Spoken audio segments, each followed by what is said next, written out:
Bonjour à tous et bienvenue sur la chaîne, j'espère que vous allez bien les amis, vous avez passé une bonne semaine, un bon week-end. Écoutez, aujourd'hui on fait le point hebdomadaire, je reprends le format comme d'habitude avec d'abord le focus, le panel sur le Bitcoin, avec bien sûr on va parler des ETF, des nouvelles, également du Global Money Supply, avec un focus que je n'ai pas fait depuis longtemps sur justement l'euro, au niveau vous savez, de l'impression d'argent là, sur chaque continent, donc le dollar, le Japon, on va voir tout ça. C'est hyper intéressant parce que vous savez que la planche à billets, quand elle fonctionne, quand elle est en masse et quand elle atteint un nouveau record sur les monnaies, eh bien, derrière, ça entraîne une augmentation de l'argent qui se déverse sur les marchés obligataires, mais également sur le marché des crypto-monnaies et des actifs à risque. Donc, voilà, on va voir tout ça, on va faire le point. J'ai parlé également de tout ce qui est VeChain, bien évidemment, les nouveautés, le RWA en général et les actualités en lien avec le RWA en fin de vidéo, comme vous connaissez la chanson. Je ne parlerai pas des actualités économiques. J'avoue, j'ai pas abordé le point, et puis de toute façon, on le sait, c'est la catastrophe au niveau de l'Europe, en tout cas. Donc, je referai peut-être le point plus en détail sur l'actualité économique la semaine prochaine. Là, j'avoue, j'ai un peu bypassé ce cadre-là, parce qu'on va rester que sur les bonnes nouvelles. Bon, allez, donc c'est parti. Si vous êtes chaud, n'hésitez pas à mettre un like déjà, vous abonner à la chaîne pour soutenir, et puis c'est parti. Allez, je commence avec le rapport de Farsight Investors sur le Bitcoin Spot. Regardez un petit peu cette semaine de dingue.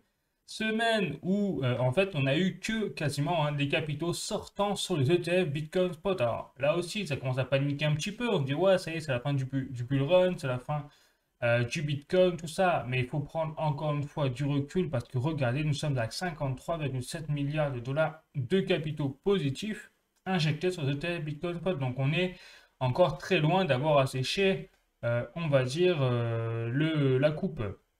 Donc là où c'est intéressant de voir, c'est qu'au plus gros, vous savez, de la correction, on a eu en fait, c'était le 19, voire le 20 août, on avait deux journées de capitaux sortants massives avec 523 et 315 millions respectivement de capitaux sortants. Et là, depuis la reprise et depuis, vous savez, le discours de Jérôme Powell de la Fed qui a déclaré qu'effectivement ils étaient prêts enfin, alors il a fait un discours pour rien dire et tout dire en même temps. Il a fait un discours comme quoi ils étaient prêts enfin à abaisser les taux directeurs, peut-être en septembre, voire octobre. On reste prudent avec ce genre de déclaration de Jerome Powell, tout qui sont totalement en guerre avec Trump, la Fed contre le président Trump. Donc, vous voyez, c'est un peu sur le sketch aux États-Unis, mais n'empêche que ça a impacté les marchés boursiers, puisque les marchés boursiers en fait ont anticipé justement qu'il n'y aurait pas d'abaissement des taux, ce qui s'est passé, mais ils ont été soulagés quelque part. Je pense, en tout cas, c'est ma lecture de ce qui s'est passé sur le court terme. Et ensuite, ils ont été soulagés d'entendre Jérôme Powell dire que finalement, on allait abaisser les taux directeurs quand même dans les mois à venir. Bon. Et donc, comme par hasard, vous voyez, les flux sortants sont de moins en moins furieux, on va dire, au fur et à mesure du temps. Et je pense qu'on va repasser peut-être là, la semaine prochaine, dès lundi, à des capitaux entrants positifs sur le Bitcoin. Et là où c'est intéressant, eh bien, c'est le rapport de Farsight Investor sur les ETF Ethereum cette fois. Où là, regardez, alors pareil, au pire moment de la correction, on a eu des flux sortants, vous voyez, sur ces jours-là, de 196 et 429 millions de dollars respectivement de flux sortants. Mais contrairement au Bitcoin, vous voyez, l'Ethereum s'est très vite repris. Et d'ailleurs, c'est en totale adéquation avec l'explosion des prix d'Ethereum là, sur les derniers jours, à la suite du discours de Jerome Powell, de la Réserve fédérale américaine aux États-Unis. Donc, on voit bien qu'il y a une rotation de plus en plus évidente de la liquidité de l'argent, en fait, qui se déverse, qui sort peut-être même du Bitcoin pour se déverser sur Ethereum. Donc, on a de plus en plus ce qu'on appelle une altcoin season. Alors, c'est pas vraiment encore une altcoin season parce que l'altcoin season, c'est fondamentalement tous les altcoins qui explosent à la hausse. Pour ceux qui ont connu, ils savent de quoi je parle, avec des plus 20%, plus 10% minimum tous les jours sur les plus gros altcoins, on parle même de VeChain, on parle même de. Enfin, moi j'ai connu VeChain il y a 5 ans, c'était du plus 15% tous les jours quasiment.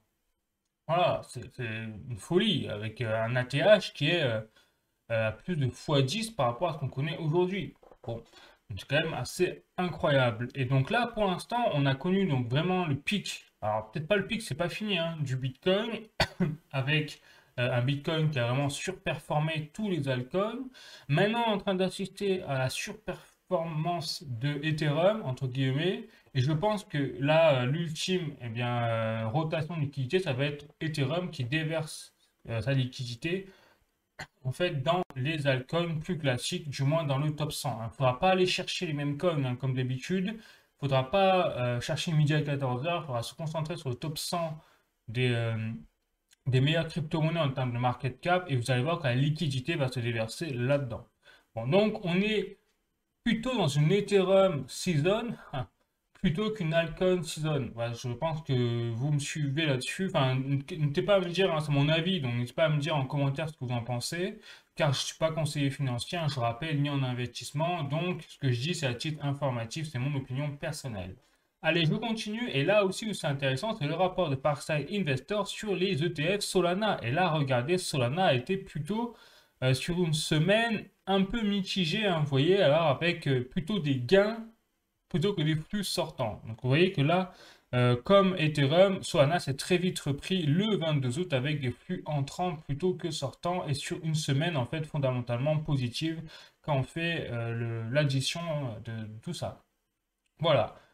Donc c'est intéressant, mais surtout là où ça va être intéressant, c'est qu'on aura les feux verts de la SEC, hein, donc gendarme boursier américain, sur tout ce qui est les autres ETF, parce que je rappelle qu'il y a encore d'autres ETF sur les cartons, il y a des ETF sur le XRP qui sont en attente de validation par la SEC, les ETF Polkadot, les ETF, ou Polygon, pardon, ETF même Dogecoin, alors, on peut arriver quand même, mais il y a ça aussi qui est dans les cartons, donc il y a au moins une dizaine, alors ça entre 5 et 10 cryptos, il y a HBAR aussi, il me semble, qui sont dans les cartons là, pour intégrer les ETF. Donc là aussi, je pense que quand on va avoir l'autorisation, et c'est inévitable, de la SEC sur les ETF altcoin, je pense que ça peut être aussi le déclencheur de la altcoin zone. Parce qu'on a bien vu que les ETF, ce sont des catalyseurs. Quand on a les flux entrants massifs du Bitcoin, de capitaux hein, sur les ETF Bitcoin, ça a entraîné derrière, à peut-être quelques mois après, des hausses massives des prix du Bitcoin. Pareil pour Ethereum, il y a une corrélation entre les flux entrants et l'augmentation des prix sur Ethereum. Et donc, je pense qu'on va connaître la même chose dès qu'on va avoir les ETF, notamment sur XRP. Je pense que là, ça va être vraiment la folie. Je m'attends vraiment à des gros mouvements haussiers sur XRP dès qu'on a l'arrivée fondamentale des ETF XRP parce que je pense que de nombreux institutionnels, c'est mon avis encore une fois, hein, attendent qu'une chose, c'est le feu vert de la SEC un, déjà pour clôturer définitivement ce procès qui n'en finit pas, et deux, qui est une formalité, hein, mais ça va finir, mais là, il y a encore des choses administratives à avoir entre eux, hein, comme d'hab, la justice américaine, comme la justice française, c'est pareil. Et derrière, vous avez tous les institutionnels qui vont s'engouffrer dans le truc, parce que je rappelle que Ripple a des partenaires justement déjà très étroits avec les institutionnels. Donc, ça ne sera qu'une question de temps. Voilà, bon, ce sera tout pour le panel, hein, vous savez, ETF, on va dire. Donc, vous connaissez la chanson, hein, en tout cas, moi, je suis persuadé que nous sommes encore tout à fait dans le cycle haussier des crypto-monnaies et qu'on n'a même pas encore connu la altcoin season puisque la liquidité est encore bloquée plutôt au niveau d'Ethereum en termes de rotation vous savez, des capitaux. Allez, je continue toujours sur le chapitre du Bitcoin. Donc là, je suis sur cointribune.com, un article capitulation massive des détenteurs de Bitcoin à court terme. Là, c'est intéressant. Le Bitcoin a atteint un sommet de plus de 124 000 dollars avant de s'effondrer sous les 115 000 dollars en quelques jours. Cette chute brutale n'est pas limitée au prix, elle a déclenché une capitulation massive des investisseurs à court terme avec des milliards liquidés à peine. Donc ça veut dire quoi? Ça veut dire que tout les particuliers, parce que là encore une fois, on voit vraiment qu'il y a un problème. Il y a vraiment deux, deux pans en fait d'investissement aujourd'hui, c'est les institutionnels, les particuliers, et les particuliers qui ne connaissent pas forcément le marché, en fait, essayent de concurrencer les institutionnels qui, eux, sont experts et ont une armée d'avocats fiscalistes, d'économistes, machin, tout ce que vous voulez, pour justement manipuler également le marché, parce que c'est eux qui ont également la liquidité pour faire ça. Et donc à chaque fois, ça c'est dommage, hein, vraiment, je sais pas comment on pourrait... enfin, il faudrait en fait informer le plus de gens possible pour leur dire, mais arrêtez de vous faire avoir par les institutionnels, c'est-à-dire que dès que Bitcoin en fait chute, ça ne veut pas dire que c'est la fin des haricots. Il faut comprendre en fait comment marche le Bitcoin et avoir une stratégie, tout simplement, une stratégie pour éviter en fait, de subir l'émotion. Je pense qu'aujourd'hui, le vrai problème de ce genre d'article au final, enfin, pas de l'article en lui-même, mais de nouvelles, entre guillemets, c'est qu'à chaque fois qu'il y a une correction massive, ça entraîne des pertes massives chez les particuliers surtout parce que le détenteur court terme, j'ai montré déjà le graphique hein, il y a un mois, eh bien c'est massivement des particuliers avec peu de Bitcoin qui se font rect parce qu'ils achètent au plus haut quand c'est la hype et ils vendent quand ça baisse. Donc ils perdent de l'argent sur une opération qui normalement il suffit d'être patient et d'attendre sur le long terme pour récupérer sa mise. D'où l'importance, vous savez, dans la crypto-monnaie de ne miser que ce qu'on est prêt c'est dur à dire, hein, mais à perdre, ou en tout cas qu'on est prêt à laisser de côté, on n'a pas besoin pour pas en fait compter sur cet argent et devoir le retirer au pire moment. Voilà. Donc ça rappelle vraiment, donc la crypto-monnaie, vraiment le plus important, c'est d'avoir une stratégie d'entrée et une stratégie de sortie et de quelque part jouer, entre guillemets, avec des capitaux qu'on n'a pas besoin dans la vie de tous les jours, entre guillemets, que c'est juste l'objectif d'investir pour gagner de l'argent sur le long terme, pourquoi pas. Voilà. Bon, donc c'est fou, hein, mais c'est tout le temps comme ça. Et donc ensuite, un article de cryptost.fr, Bitcoin, la banque américaine Sophie, devient la première à adopter le Lightning Network. Alors là, on est dans le lourd, là. Là, on a une banque, enfin imaginez le délire. On a une banque donc, américaine qui déjà adopte le Bitcoin, mais bien plus que ça, elle adopte carrément le Lightning Network. Donc Lightning Network, je rappelle, c'est une couche de layer 2 du Bitcoin qui permet de combler en fait le problème de scalabilité du Bitcoin. Parce que je rappelle qu'aujourd'hui, vous voulez faire une transaction en Bitcoin, vous avez pour au moins minimum 5 minutes si vous mettez des frais de gaz élevés. Voilà. Et si vous mettez des frais de gaz, en peu de frais de gaz, là où vous voulez faire une économie sur les frais de transaction, la transaction peut durer 1 heure. Voilà. Donc, vous comprenez qu'à un terme industriel, ça a toujours été un problème pour l'adoption massive du Bitcoin par les entreprises, on va dire en termes pratiques. Dans McDonald's, par exemple, imaginez que tous les paiements, on doit attendre entre 5 minutes et 1 heure. Pas possible, hein. Le Big Mac, il devient froid, quoi.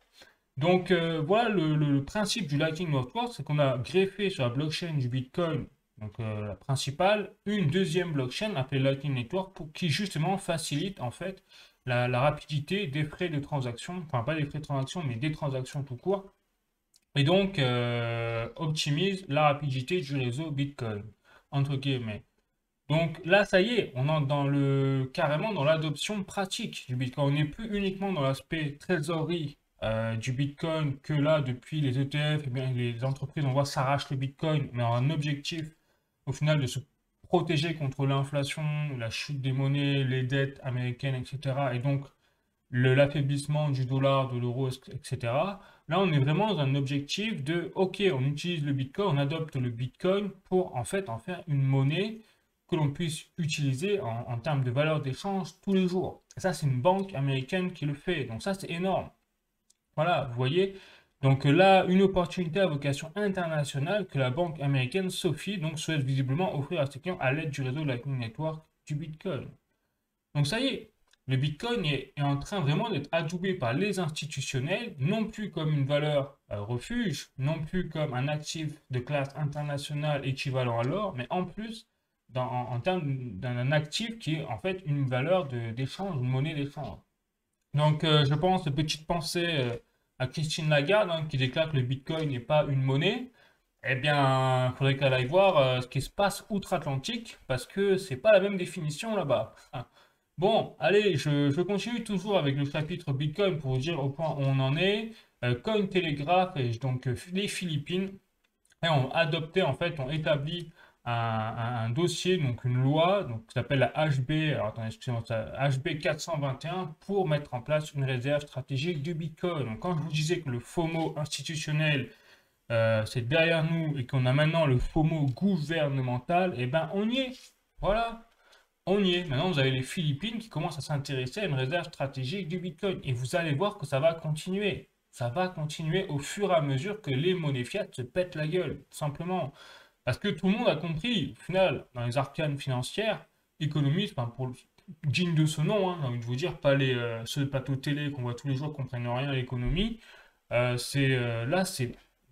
on assiste vraiment à un effondrement de tous les 100 ans, hein, classique, c'est un cycle des monnaies fiat, en fait, des pays. Et c'est dû, c'est pas sorcier, c'est mathématique. Voilà, c'est dû à. Alors là, j'ai un tweet de Simply Bitcoin qui fait référence justement à l'augmentation de l'impression d'argent par les banques centrales, donc partout dans le monde. Et c'est pas juste localisé, hein. Non, non, c'est toutes les banques centrales sont en train d'imprimer massivement de l'argent. Et là, regardez, on a le M2 Supply. Alors là, je ne parle pas à ne pas confondre avec le M2 Global Supply.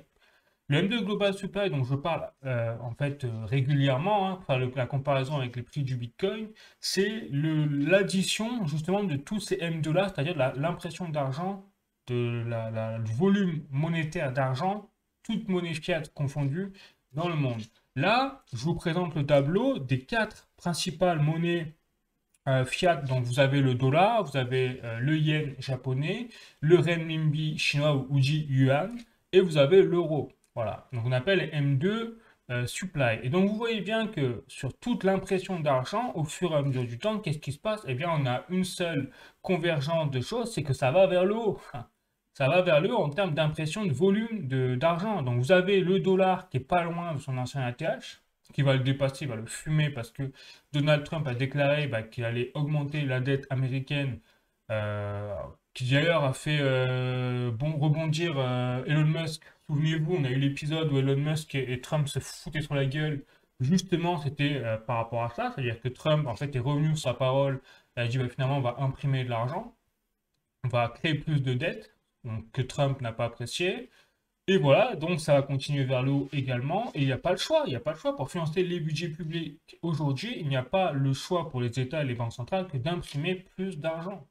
On est vraiment dans un cercle vicieux et c'est pour ça que c'est inévitablement, en fait, on va se prendre un mur.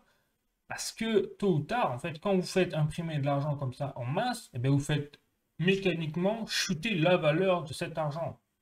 Logique.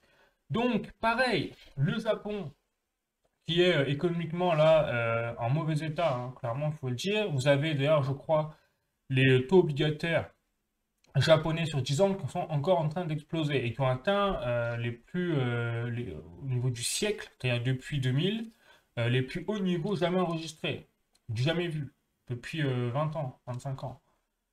Voilà, et donc ça continue. Vous voyez, là, aucune raison que ça s'arrête là pour le Japon. La Chine, alors la Chine, vous allez voir, j'ai un article carrément d'ailleurs pour vous expliquer.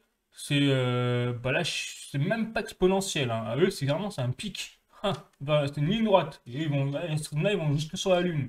Donc là, malheureusement, c'est malheureux, hein, parce que ça, je rappelle, quand vous voyez une courbe comme ça, c'est que le seul levier d'action qu'ont les pays, les banques centrales pour assurer en fait une cohésion de leur économie, c'est d'imprimer de l'argent. Donc quand vous voyez ça pour la Chine, c'est hyper inquiétant, hein. C'est hyper inquiétant, ça veut dire que leur yuan, là, il va prendre très très cher. Mais quand on parle de la Chine dans les articles et tout, au final, nous, on regarde l'euro, on n'est pas beaucoup mieux. On n'est pas beaucoup mieux. L'euro, en même temps, à chaque fois, tous les jours, on apprend qu'on est en train de donner de l'argent à l'Ukraine, même à des pays étrangers qu'on ne sait même pas. Donc nous, on distribue l'argent qu'on n'a pas. Forcément, donc on n'a pas le choix d'imprimer de l'argent, hein, vu on est des flambeurs.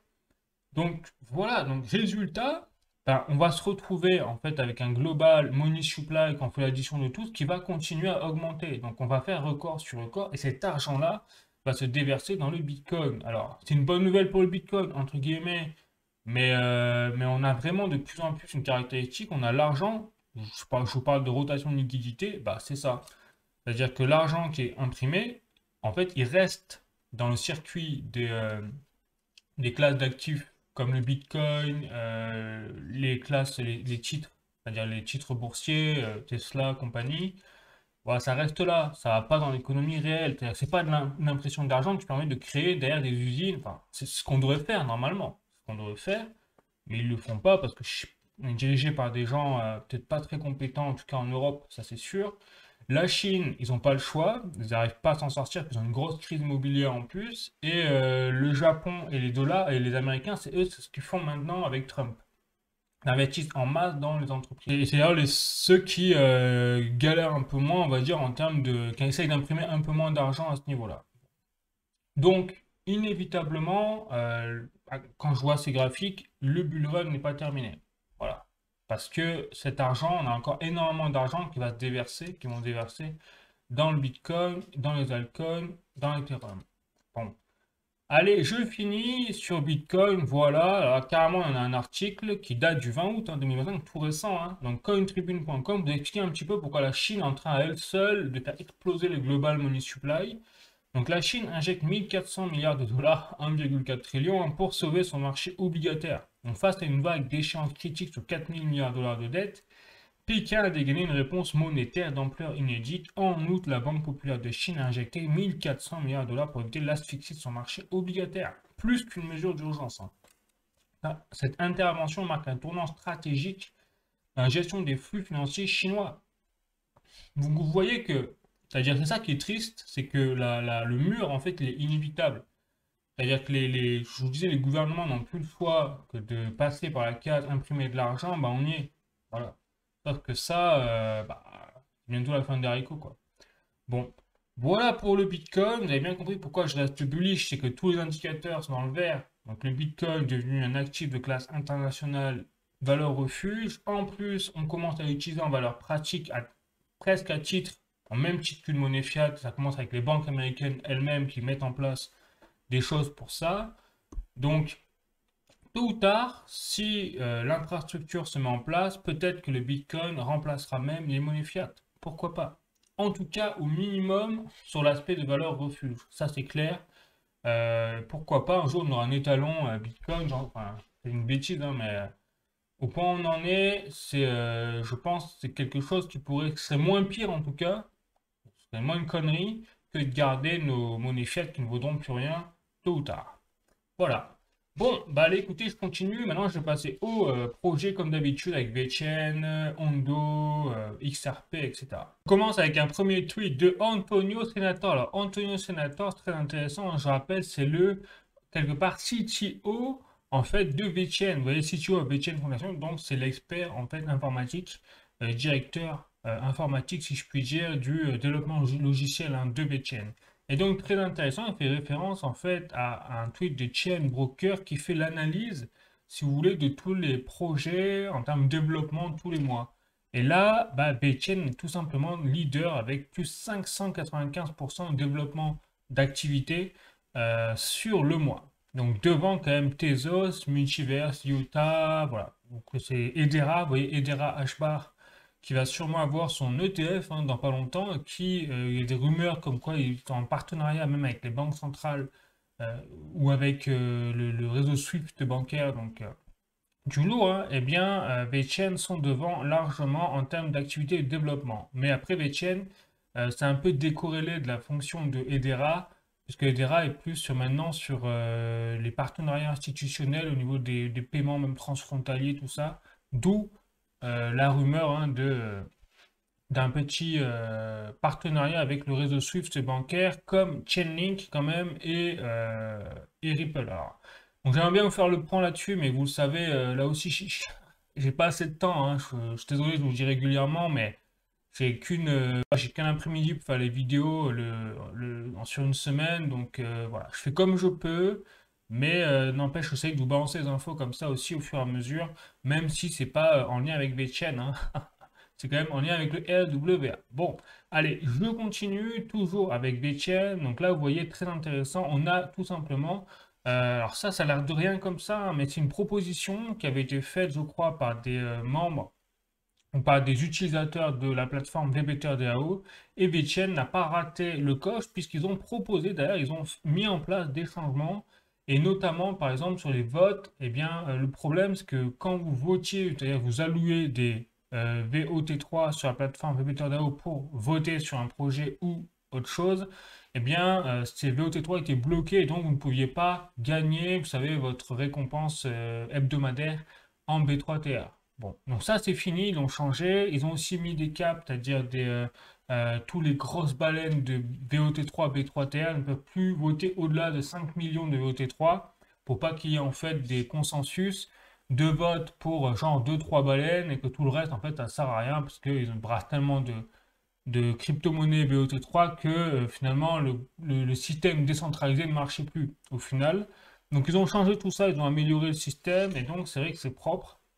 puisque maintenant n'importe qui peut voter sur la plateforme VBTRDAO sans contrainte, sans avoir bloqué vraiment CVOT3, sans être submergé par les volumes des baleines, etc.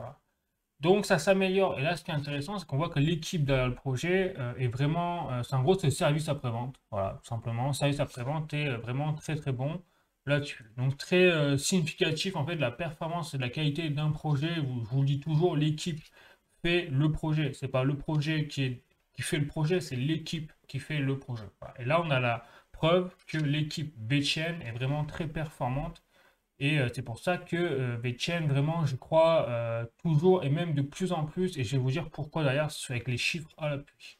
Donc là aussi, j'ai un autre tweet, donc cette fois de la fondation VeChain directement, où en fait ils font référence au vote Hayabusa qui a eu la semaine dernière. Je n'ai pas eu le temps de la semaine de vous faire le point sur VeChain, mais en fait, ils avaient lancé le vote Hayabusa et le quota a été rempli en 5 heures. Donc ça y est, le vote a été pulvérisé, donc c'est bon. La mise à jour Hayabusa va être implémentée, il n'y a pas de souci. Et en même temps, j'en profite pour vous rappeler, vous voyez en fait le calendrier du projet Renaissance de VeChain. Comme ça, vous aurez tout. Et donc là, vous voyez, on a fait la phase Galactica à partir du 25 mai. Donc ça, c'est bon, ça a été mis en place avec les 100% en fait de burn à chaque fois qu'on fait une transaction en VTHO. Le projet Stargate, on l'a eu puisque on a eu voilà, le staking en fait de VTHO sur la plateforme, enfin de VTHM sur la plateforme Stargate, qui est encore en cours, hein, bien évidemment. Et maintenant, on a la phase Hayabusa, donc qui a été votée, ça va être mis en place, où là, ça va être intéressant parce qu'on va avoir des mises à jour sur la tokenomics du projet, notamment sur le VTHO, hein, je vous l'avais déjà expliqué, avec des nouveaux staking, de modèles staking sur le validateur délégateur. Voilà. Et après, on aura la phase interstellar en 2026, où là, ce sera l'aspect vraiment de performance, de développement, où en plus VeChain performe déjà largement par rapport à ses concurrents, puisqu'ils sont là sur ce mois-ci à plus 600% d'activité de développement, mais ça va continuer puisqu'ils vont améliorer en fait tous les outils disponibles pour les développeurs.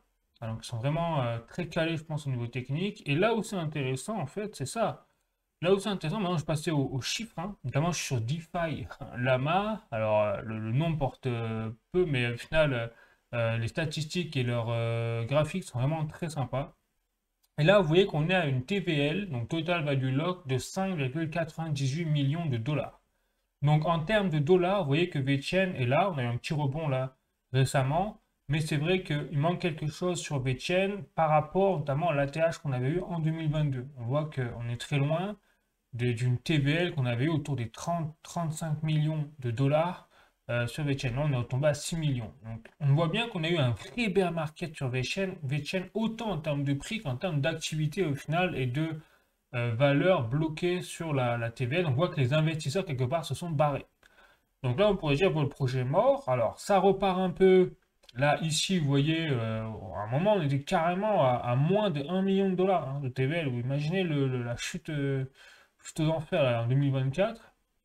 Là, on est repassé à 6 millions. Et en fait, j'ai analysé un peu plus les chiffres et regardez, cette TVL, elle est liée à quoi? Ben, elle est liée aux plateformes DeFi qui ont été créées sur la plateforme VBTRDAO. Donc, vous aviez VDelegate. Donc, ça, c'est tout ce qui permet justement de donner des récompenses, vous savez, de staking toutes les semaines. Donc, VDelegate avec 4,44 millions de dollars. Vous avez BetterSwap qui est en fait une DEX avec 1,04 million de dollars. Et après, vous avez les autres donc DeFi, plateformes DeFi d'exchange sur VBTRDAO avec de moindres liquidités. Voilà. Et c'est ça en fait qui fait la valeur locked de VeChain en fait. Voilà. Sauf que depuis, et c'est là où c'est intéressant, là vous avez Stargate en numéro 1 avec 145 millions de dollars. Mais comme c'est du farm, vous voyez, c'est-à-dire c'est du staking, en fait, le DeFi Lama ne l'a pas compté en TVL. Mais fondamentalement, c'est du TVL, c'est de la valeur bloquée.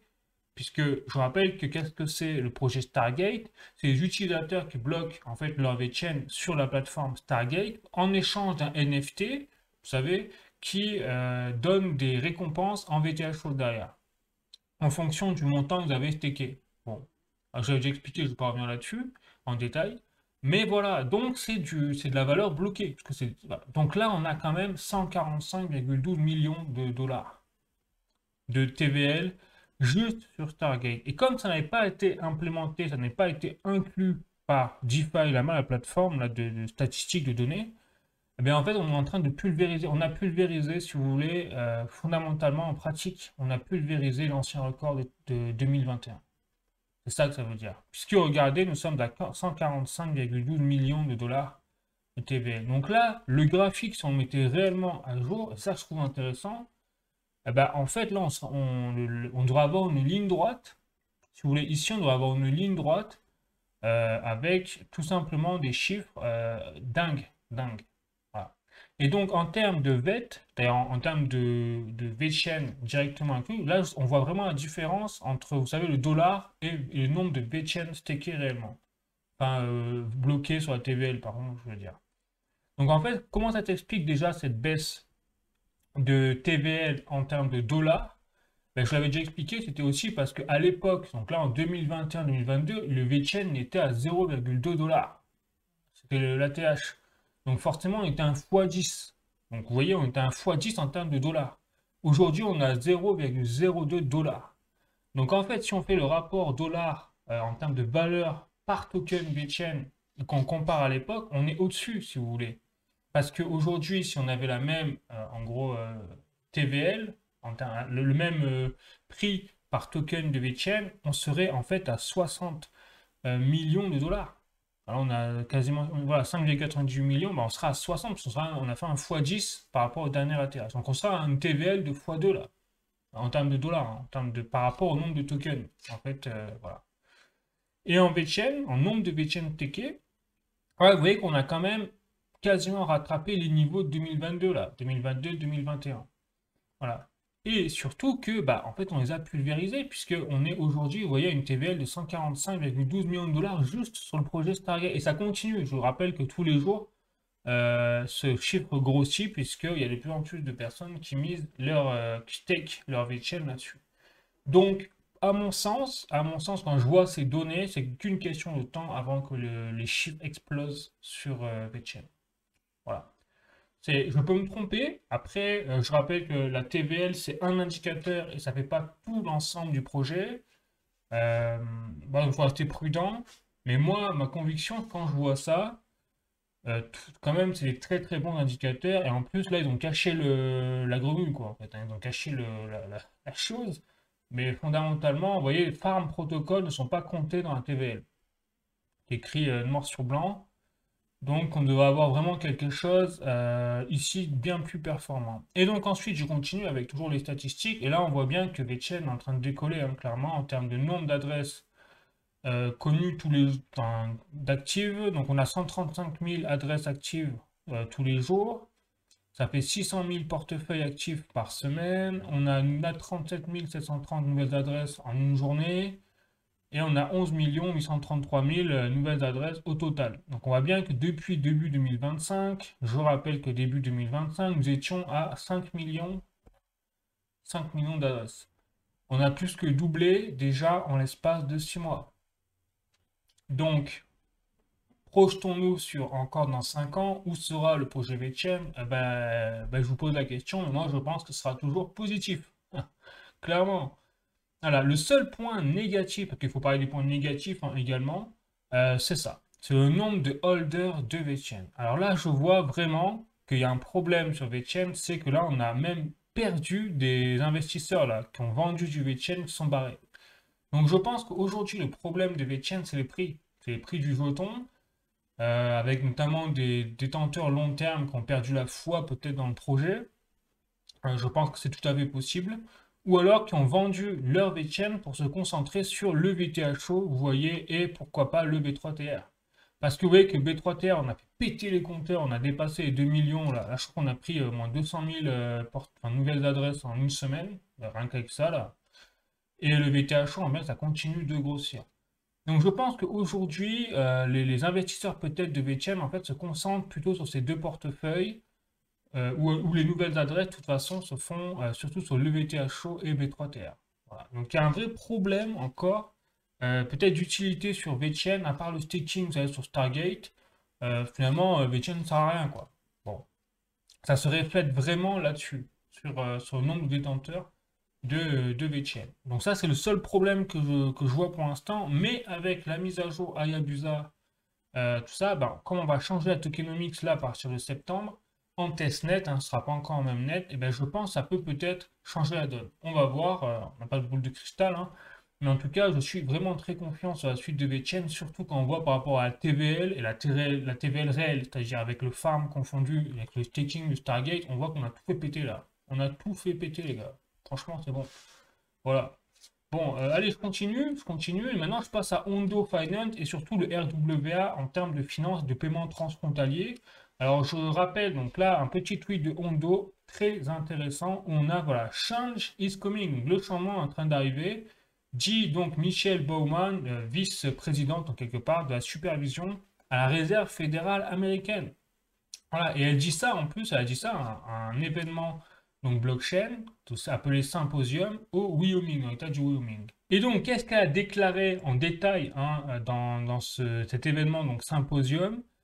Elle a surtout, si vous voulez, appelé les régulateurs. Alors, imaginez quand même, c'est la Réserve fédérale américaine, donc l'organisme le plus puissant au niveau financier aux États-Unis, qui appelle les régulateurs américains à abandonner leur réserve de caution quelque part, leur prudence sur tout ce qui est la technologie blockchain.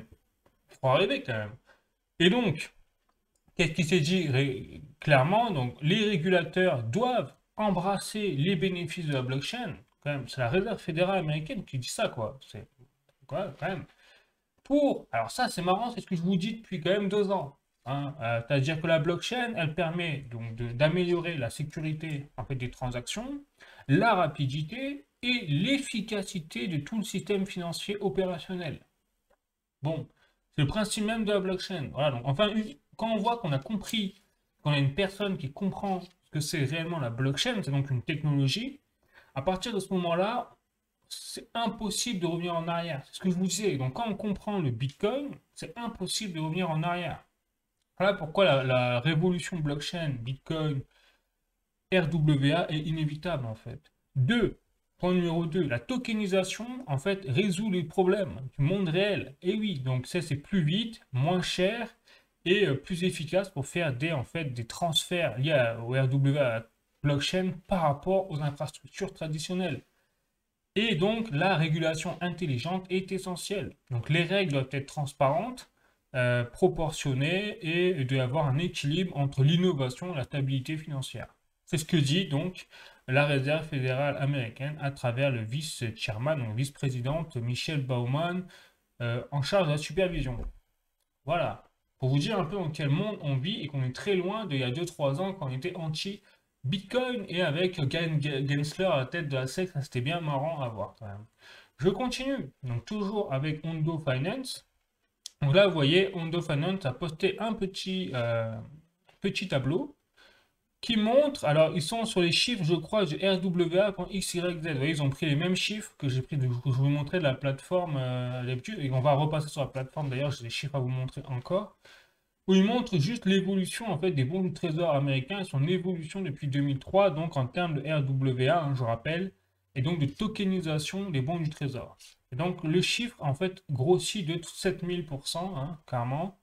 Et donc, les avantages de ces bons de trésor américains tokenisés, c'est qu'ils sont accessibles 24 heures sur 24, 7 jours sur 7, qu'il y a de la liquidité en direct, en fait, en gros, et qu'il n'y a pas de problème, en fait, de management pour les solutions en lien avec la liquidité, c'est ce que je lis, hein, en tout cas, et qu'il y a, bien sûr, en fait, une légitimité grandissante en fait de tout ce qui est les bons de trésor américains sur les rendements en fait en stablecoin. Voilà. Donc on a une légitimité grandissante, une adoption massive du RWA et des bons du trésor américain tokenisés et même la tokenisation générale hein, là-dessus. Voilà. Donc c'est du lourd.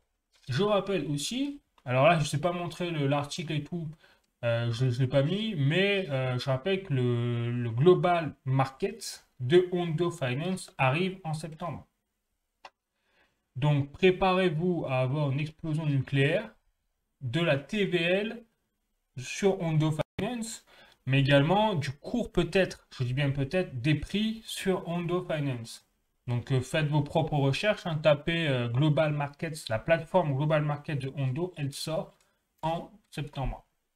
Ouais, si peut-être il y a un retard en octobre, mais globalement, la fin d'année, Hondo Finance sort sa plateforme et là, ça va exploser parce que le Global Market de Hondo Finance, je le rappelle, qu'est-ce que c'est? Eh bien, c'est justement la tokenisation de tous les titres boursiers américains, du moins les plus gros comme Tesla, Nvidia, etc. Donc, les Américains, même nous-mêmes, tout le monde, pourra désormais acheter des titres tokenisés des actions boursières américaines.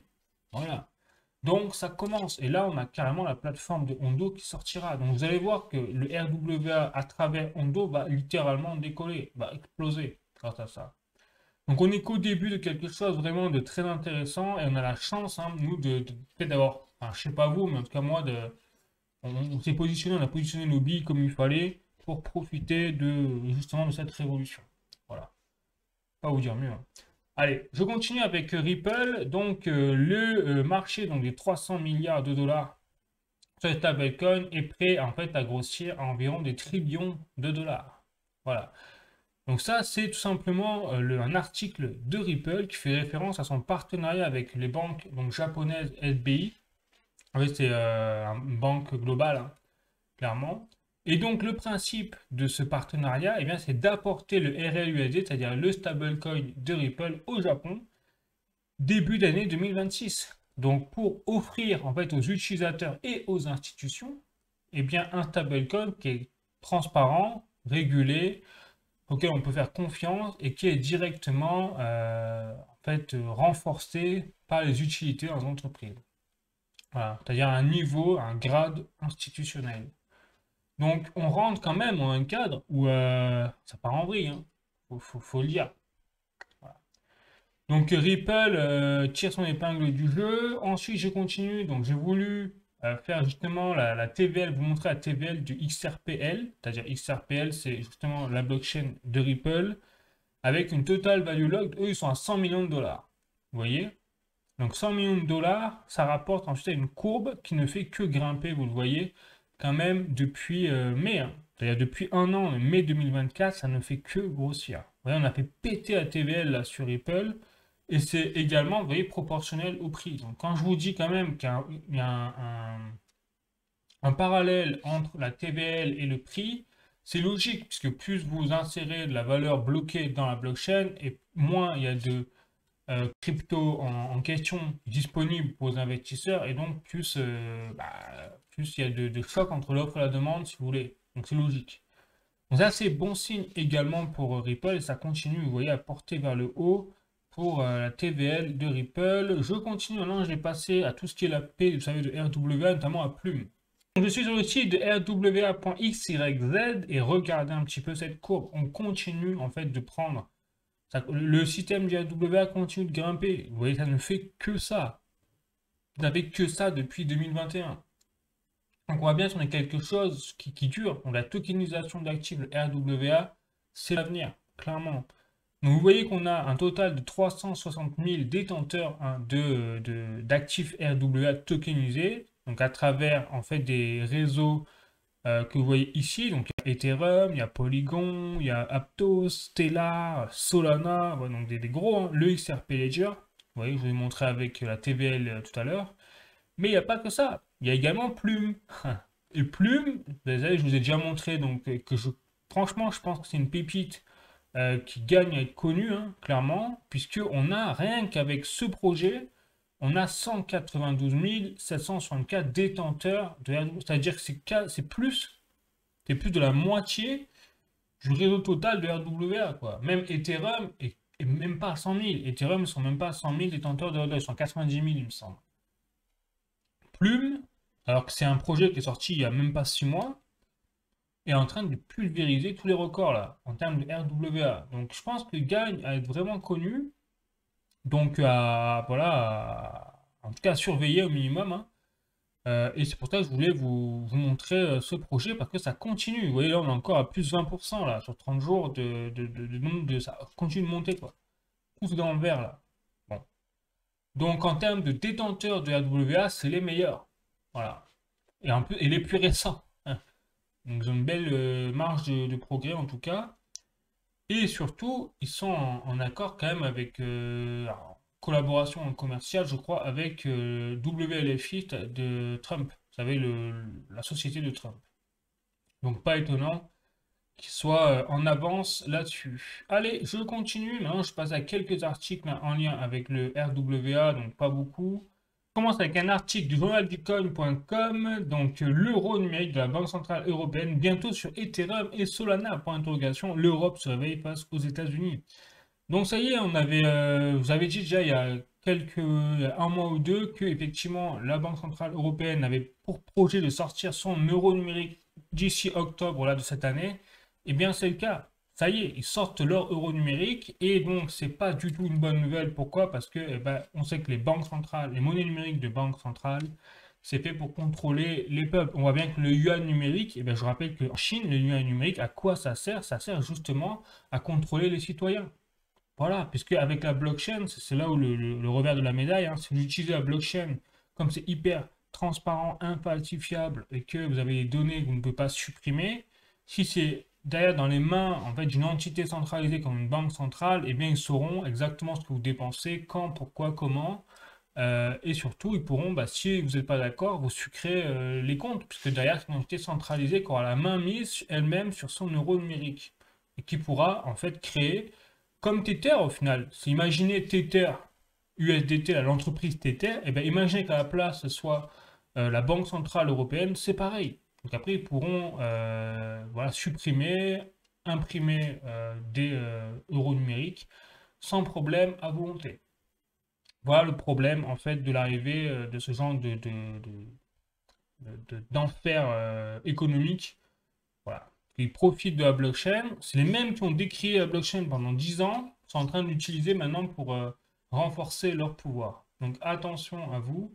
Vous voyez, et donc ils disent, voilà, il y a quelques temps, l'Europe, sa banque centrale, BCE, semble avancer sur le projet de l'euro numérique à la vitesse d'une limace. L'objectif, c'est de créer une MNBC, monnaie numérique de banque centrale, un euro 2.0 pour contrer le déclin du cash. Là, ils veulent carrément le supprimer, le cash. D'ailleurs, il y a même eu une déclaration de Gérald Darmanin là, il y a pas longtemps qu'il déclarait que pour lutter contre le trafic de drogue, il fallait tout simplement supprimer le cash. Ils me prennent vraiment pour des imbéciles, quoi. Donc, mais pendant que la vieille dame se préparait, l'oncle Sam a dégainé plus vite que son ombre. L'adoption du Genius Act par le Congrès américain a mis un coup de feu à l'écosystème du dollar numérique et a de fait forcé la main à l'Europe. Alors, oui et non. Qu'en fait, je rappelle que le Genius Act de Trump, ça concerne en fait les stablecoins, mais c'est pas un stablecoin de monnaie numérique de banque centrale. C'est-à-dire que d'ailleurs, je rappelle que Trump et son gouvernement ont interdit même l'arrivée des stablecoins émis par la Réserve fédérale américaine, justement parce que c'est trop centralisé. Vous voyez? Bon, l'inverse de ce que fait l'Europe en fait. Que nous, on peut donner des leçons à tout le monde, mais on est vraiment pas bon, quoi. Voilà. Et d'ailleurs, ça va être même anti-productif, contre-productif, parce que toutes les personnes qui sont déjà dans la crypto-monnaie voudront plutôt miser sur un stablecoin, en fait décentralisé quand même un minimum, plutôt que d'insérer leur argent sur un euro numérique qui est dans les mains d'une banque centrale, et la Banque Centrale Européenne qui n'a pas forcément fait ses preuves au fur et à mesure du temps. Désolé quand je vois la chute de la valeur de l'euro. Bon. Donc je continue hein, toujours, mais pour vous dire un peu dans quel monde on est en train de vivre aujourd'hui, et aussi l'importance, même pour les aspects institutionnels, parce qu'ils se dirigent vers la blockchain. Ils se dirigent tous vers la blockchain, même ceux qui étaient contre il y a quelques mois, quelques années. Donc la banque DBS accélère sur la tokenisation avec un nouveau produit crypto. Donc mercredi, la banque singapourienne DBS a annoncé sa volonté d'accélérer ses travaux sur la tokenisation à travers un nouveau produit crypto. Voilà, donc là aussi ça continue. Donc déjà entre la banque Sophie américaine qui intègre le Lightning Network, maintenant vous avez les banques singapouriennes qui commencent à s'intéresser à la tokenisation d'actifs au sein de leur service. Ouais, on y est quoi, on y est. Et maintenant, je passe là au cours de l'euro par rapport au dollar directement. Vous voyez que là, l'euro par rapport au dollar est très haut, tout simplement parce que le dollar est en train de chuter à cause des tarifs douaniers, de la politique monétaire mise en place par Trump et géopolitique mise en place par Trump. Et enfin, le cours de l'or par rapport à l'euro, on est à 82,67 euros le gramme 24 carats pour l'or, avec une perspective d'évolution sur la semaine, là, vous voyez, qui n'a été que montante. Donc l'or est en train de reprendre du poids de la bête dans son range, parce que je rappelle que l'or a rangé entre 94 et 90 euros le gramme 24 carats depuis quand même 6 mois là maintenant. Il ne fait que ranger entre ces eaux-là. Bon. Donc il y a un moment, il va casser son range, soit vers le bas, soit vers le haut. Vu la situation monétaire, je pense que ce sera plutôt vers le haut, parce que plus on imprime d'argent, plus on fait chuter la valeur de cet argent, et donc plus l'or qui lui reste la valeur refuge hein, par excellence, je rappelle, eh bien, prendra de la valeur par rapport à l'euro, en fait. Ça va dire que l'euro baisse par rapport à l'or. Voilà. Bon, bah sur ce, les amis, voilà, j'ai fini un pour aujourd'hui. Je vous invite à laisser un like, à mettre un commentaire pour me dire ce que vous en pensez. N'hésitez pas à vous abonner également, ça fait plaisir toujours de soutenir la chaîne. Et puis sinon, je vous dis à la semaine prochaine avec grand plaisir pour une prochaine vidéo. Allez, la bise, ciao, prenez soin de vous.